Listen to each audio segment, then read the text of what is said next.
Yo, what is going on YouTube? It's your boy Dan, aka A-Drive. I'm bringing you guys a quick little video today talking about swap breeding and a way to guarantee how to get a shiny Pokemon through hatching, through the Masuda Method, or with the Shiny Charm, or just breeding in general. Now, I saw a lot of people asking me about this on my live stream yesterday, and I actually came across this post a few days ago, but I didn't think too much of it. But there seems to be a lot of buzz in the shiny community, and I wanted to address it because I think it's a very important topic. So basically, long story short, and I'll kind of go through the details in this video, long story short, someone was able to figure out that you can kind of determine what the eggs you're hatching are going to be, because the way the game generates those eggs is it creates basically these different random number generations, but they're consistent even if you turn the game off, turn it back on, and switch out the parents and breed with something else. So that might be a little confusing, but basically here's the kind of the gist of it. If you hatch 5 eggs, whatever those 5 eggs are going to be, like stats, IVs, things like that, those are pretty much set in stone, those 5 eggs. You turn the game off and do that again, but switch out one of the parents,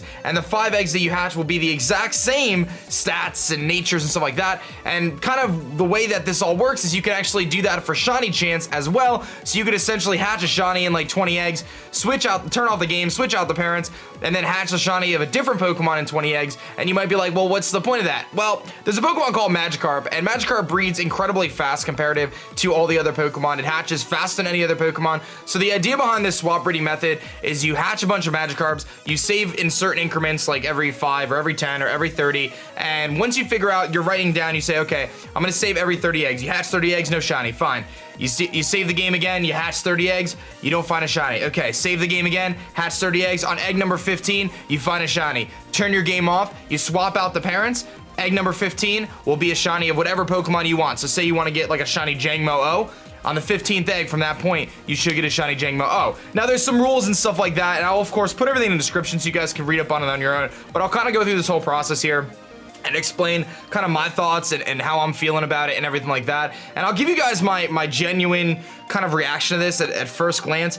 I personally don't like it. I mean, obviously it's in the game. It's RNG manipulation or random number generator manipulation. I personally think it takes the fun out of shiny hunting, if I'm being totally honest. Knowing that you're gonna get a shiny at a certain number egg, in my opinion, that defeats the whole purpose of why we shiny hunt in the first place, right? I mean, yes, you want to get a cool looking Pokemon, I get that, but for me anyway, shiny hunting is about the excitement of getting that shiny. But I'm not gonna judge, play the game how you want. I'm just here to give you guys the information. So anyway, let's kind of run through this document here. We're gonna kind of talk about a little bit here and there. I'm not gonna teach you guys how to do it necessarily, but we will be talking through it. And of course, if you find this video informative or helpful, that like button is always there and it definitely helps. Subscribe if you're new for daily Pokemon content. So anyway, here's the gist. So kind of like what I said there, it's a breeding that you can exploit a quirk in the Sun and Moon egg generation that predetermines the eggs very far in advance. So kind of what I said, you save your game, you deposit a Ditto and a Magikarp in a nursery, you collect the eggs, and you're gonna save in certain increments, whatever those increments are. You examine them, you get your natures, genders, IVs, etc. You reset the game without saving,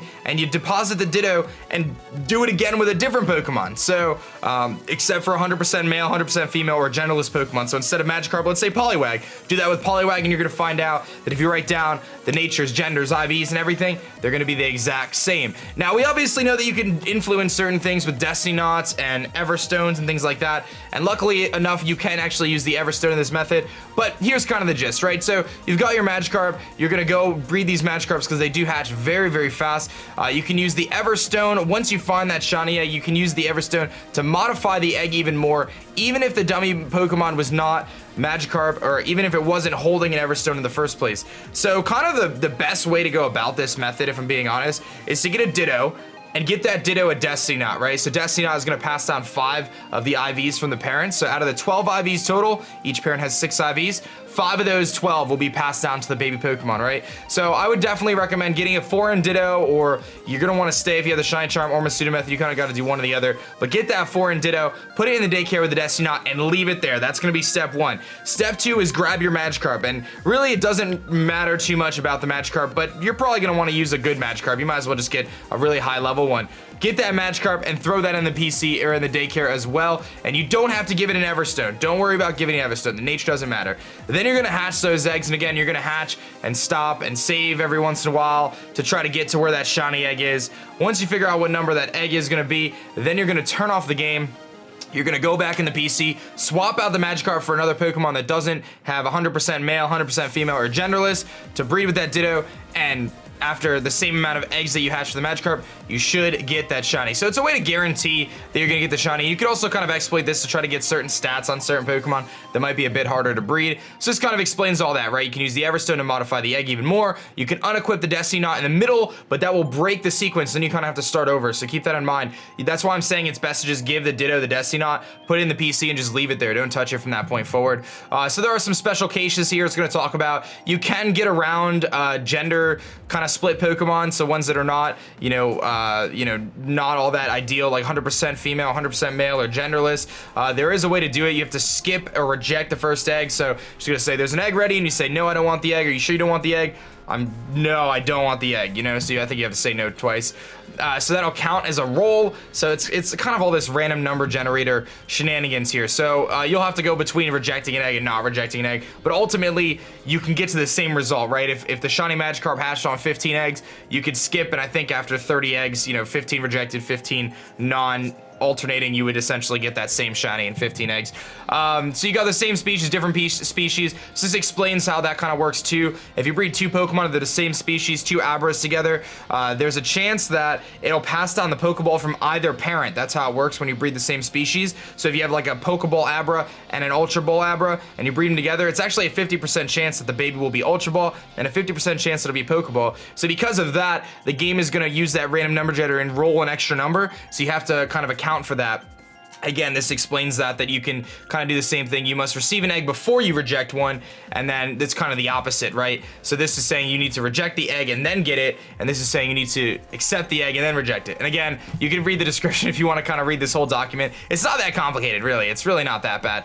This talks about rolling for gender, same kind of thing. It's a little bit more complicated when it comes to the gender stuff. You can't really guarantee your shiny female Salandits, it seems, so kind of just roll with the best of luck there. This talks about abilities too, so you can kind of work with the hidden abilities. This gives you like a table that kind of breaks out what the roll number is going to be and kind of how the RNG works for abilities. Then you got the male and female inheritance. So this talks about how you can swap out the different parents for different individual values, and it talks about like different Magikarps. So you got like a perfect 30 Magikarp and a perfect Ditto, so you get 5 of them, so then it ends up being 31, 31, 30, 31, 30, and the 5 is actually the random generator, because again, you're only going to get 5 out of those 12 stats. The 6th stat on your baby Pokemon is always going to be randomized. So, and it might be the speed, it might be the attack. You don't know which one it's going to be. But in this case, it looks like the speed was the one that was randomized, and that came out to be a 5. And then again, this talks about if you swap your male Magikarp for a female Mimikyu. Let's say the Mimikyu has the same IVs the Magikarp did, then it will flip. So now the Ditto is now the male essentially,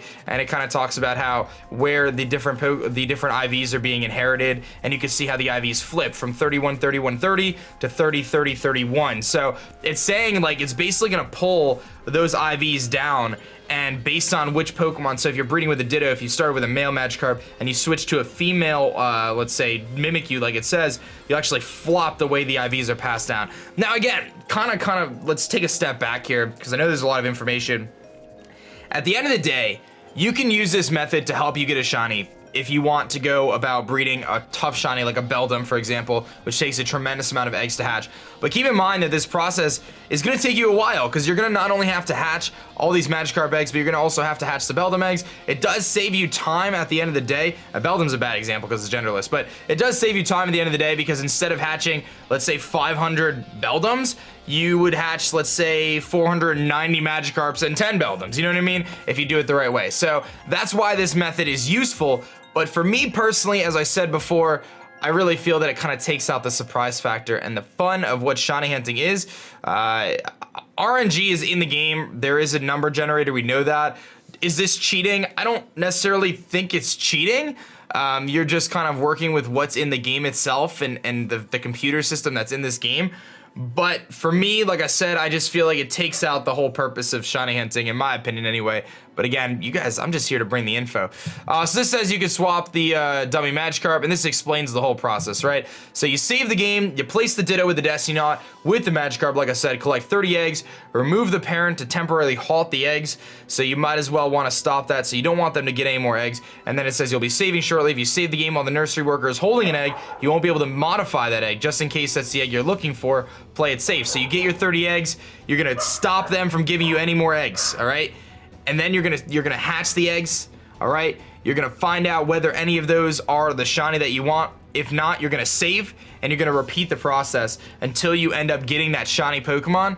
Once you get that shiny Pokemon, you're going to turn off the game. You don't wanna save. You're gonna swap out that Magikarp for the Pokemon that you want shiny, and you're gonna give it the Everstone to make sure you get the proper nature on it. And then you're gonna do that breeding process again, and whatever egg out of that 30 that you got that shiny on, bam, you're gonna get a shiny of the other Pokemon. So, and then this will talk about perfect shiny eggs. When you breed the dummy Magikarp, it will not appear at first glance. The nature will most likely be wrong, so you can change that with the Everstone again. You can put the Everstone on there, and the IVs will likely look bad, so your IVs might be coming from a bad Magikarp. My recommendation is just get a really good Magikarp to start with. It's not that hard. It's so easy to breed Magikarp. So that's kind of the gist right there, guys. I mean, so this method, I'm curious what your thoughts are, guys, because there's been a lot of talk about it. Like I said, my live stream, I got a lot of people saying, did you hear about the new shiny method? Did you hear about the exploit? Yes, I heard about it. It's right here. I got it. I saw it on Reddit. It was on, you can see this post looks like it came from 4chan. So pretty cool. It's really cool to think about in terms of the way the game generates the information for a shiny.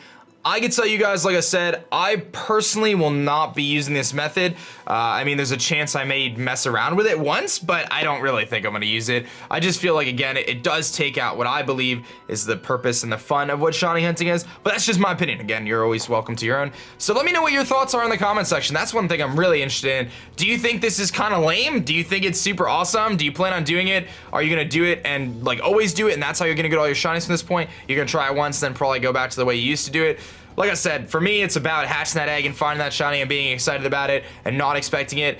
I mean, you still get that same excitement when you get the Magikarp, but it's not the same, right? It's just not the same. It's just not. But that's my opinion, guys. So there's the info. Hopefully this helps. I'll be linking this to my Twitch live streams to hopefully answer some questions about that. Shouts to the legends who figured this all out. Try to see if there's any credit on this thread. It looks like at the top there's a couple links there. And like I said, I'll throw all the information in the description that I can find for you guys. So that's gonna be that for me, guys. My name is Dan. I'll go by A-Drop, and I'm gonna catch you guys later.